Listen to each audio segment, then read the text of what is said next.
6.5 feet की height थी, 150 kilo वजन था। और यूं देख ले तो टाबर डर जाए, हाउ लगता था, हाउ। हाउ जानते हो, हाउ? हाबू हाबू। और टाबर रहते हैं बाहर, हाबू आ जाए। माधो सिंह हाबू था भाई साहब।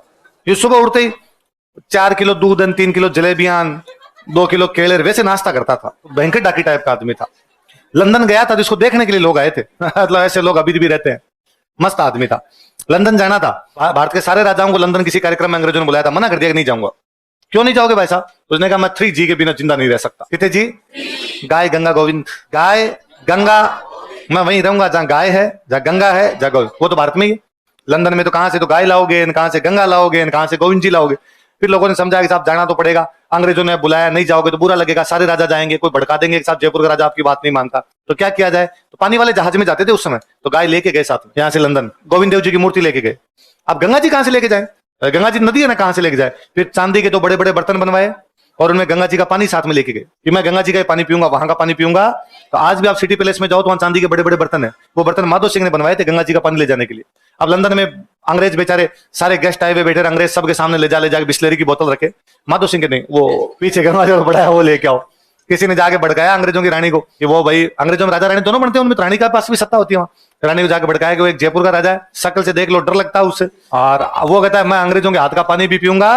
वो भेदभाव करता है आपके साथ। रानी का बुलाओ भाई कौन आदमी, आगे माधो सिंह को बुलाया। माधो सिंह का भाई हमने सुना है तुम हमारे साथ भेदभाव करते हो और हमारे यहाँ का पानी नहीं पीते।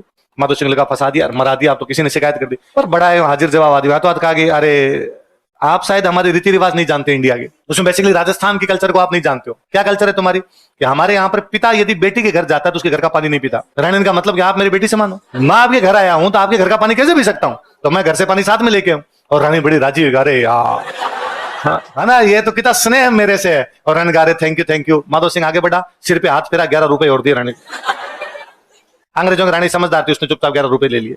वही तुम्हारी तरह को इंडियन लड़की होती तो रुपए पकड़ के ना ना ना नहीं लूंगे, ना ना मत दो प्लीज, इतने मत दो। अरे तो नोट छोड़ दे, नोट भी नहीं छोड़ती है। लड़कियों मैं तुमसे जानना चाहता हूं कि वास्तव में तुम उस नोट को लेना चाहती हो, नहीं लेना चाहती हो, या ये कहना चाहती हो और दे? क्या चाहती हो वास्तव, और दे? अच्छा, तभी मैं को भाई बहन ने राखी बांधी, आपने नोट पकड़ा, नहीं नहीं भाई साहब, अरे अरे हर बार ही देते हो किस लिए, तो नोट छोड़ दे। नोट छोड़ भी नहीं रही भाई साहब, तो वो भली रानी थी। अरे अपने इंग्लैंड के बड़े किस्से हैं। अपने जोधपुर में एक प्रधानमंत्री हुआ करते, उनका नाम था सर प्रताप। क्या नाम था? सर की तो उपाधि थी, प्रताप सिंह नाम था। तो सर प्रताप थे। तो सर प्रताप को अंग्रेजी नहीं आती थी, मेरी तरह अंग्रेजी में हाथ भयंकर तंग था सर प्रताप का। पर अब थोड़े जो सीखे अंग्रेजों के साथ रह के, तो उनके अंग्रेजी के तो वैसे किस्से यूं कि एक बार कोई एक अंग्रेजों को रानी जोधपुर घूमने के लिए आई, तो सर प्रताप कहा मैं चलता हूँ साथ में जोधपुर घुमाने के लिए। तो घुमाते घुमाते जा रहे थे, तो रास्ते में कहीं पर एक जगह पानी इकट्ठा हो रखा था। रोड पर पानी इकट्ठा हो ही जाता है अपने, यहाँ पे पानी इकट्ठा हो रखा था। तो अब कहां से चले? तो सर प्रताप ने कहा मैं अंदर जाके देखता हूँ, पानी कम होगा तब तो निकल जाएंगे, ज्यादा होगा तो रूट चेंज करेंगे। तो अंदर गए तो पानी यहां तक आ रखा था। अब सर प्रताप लगे यार क्या बताएं, तो उन्होंने कहा देयर इज गोडा गोडा वाटर। यहाँ तक पानी आ रखा है भाई साहब। तो सर प्रताप एक बार चले गए लंदन किसी कार्यक्रम में भाग लेने के लिए, कोई रानी का बर्थडे था, ऐसा कुछ था। अब भाई अंग्रेजों का राज पूरी दुनिया में था, पूरी दुनिया में था, तो पूरी दुनिया के राजा गए, सब गए, सर प्रताप भी गए। उसमें एक किस्सा तो हुआ है कि सर प्रताप जो अपने कपड़े लेके गए थे साथ में, वो उनके खो गए उस फंक्शन में पहनने के लिए जो कपड़े थे। तो अब एंड टाइम पर उनके पास कपड़े नहीं, क्या पहन के जाए? तो पहले क्या राजा महाराजा घुड़सवारी जब करते थे ना, तो वो जो पैंट पहनते हो बैलून पैंट, तो ब्रिचेस जिसको बोलते हैं, तो यहाँ से तो एकदम टाइट होते और यहाँ से एकदम खुली होती है ना, तो वो घुड़सवारी की ड्रेस है, वो राइडिंग ड्रेस है वास्तव में। जो घोड़े पर बैठते हो तो यहाँ से चूंकि आप घोड़े के एकदम पैर चिपका के रखते हो, यहाँ से टाइट होनी चाहिए, और ऊपर से आप खड़े भी होते हो, तलवार भी चलाओगे, बैठोगे भी उसके ऊपर, तो ये यहाँ से खुला रहना चाहिए, एकदम आपको कंफर्टेबल फील होना चाहिए। तो उनके पास वो एक ड्रेस पड़ी थी, ऊपर वो जोधपुरी कोट पड़ा था, उनके पास पैंट खो गई थी उनकी, तो नीचे वो ब्रिचेस पहनी उन्होंने घुड़सवारी वाली, ऊपर वो कोट पहन के चले गए कि भाई यही आप तो यही पहन के जाएंगे। लोगों ने इतनी सराहना की, इतनी सराहना की कि वो भारत में ड्रेस बनी बाद में। आज दिन तक लोग शादियों में पहनते हैं, जबकि वो गलती से पहन ली गई कि उनके पास कपड़े थे नहीं, क्या पहन के जाते, तो वो पहन के चले गए थे। और ये जोधपुरी कोट पैंट को तो फेमस करने वाली सर प्रताप, इंग्लैंड ने सर प्रताप के जोधपुरी कोट पैंट पे डाक टिकट जारी किया था। यार कितना सुंदर लगता है।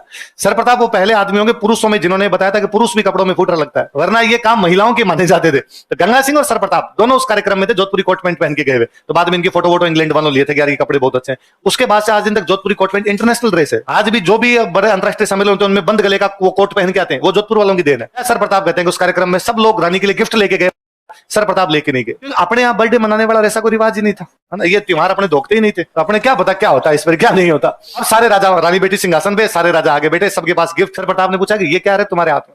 लोगों ने पूछा तू कुछ नहीं लाया, मैं यार मैं तो कुछ नहीं लेके, अरे यार रानी का बर्थडे गिफ्ट लाना होता है सबको, तो बेइज्जती हो जाएगी। उसने कहा होगी होगी देखेंगे। अब एक एक का नंबर आ रहा है भाई, फलान जी फलान जी फलान जी सब जाके गिफ्ट देके रानी को आ रहे हैं, बर्थडे विशेष देके आ रहे हैं। सर प्रताप की बारी खाली गए एकदम। अपने राजाओं का ये सही था एकदम। लंदन जाते तो भी साफा बांध के जाते, लंदन जाते तो भी बाकायदा अपने जोधपुरी कोट में अपने जो कपड़े थे वो पहन के जाते, तलवार वलवार पूरी टांग के वैसे जाते एकदम, दूल्हे वाली वेशभूषा में रहते एनी टाइम। तो तलवार टांगी भी रानी के सामने गए और वहां जाकर रानी के सामने तलवार बाहर निकाली, तो बॉडीगार्ड्स भाग के उन्होंने लगा हाथ सल्टाएगा रानी को। वो भाग गए तो उनको कहा please stop stop I want to talk.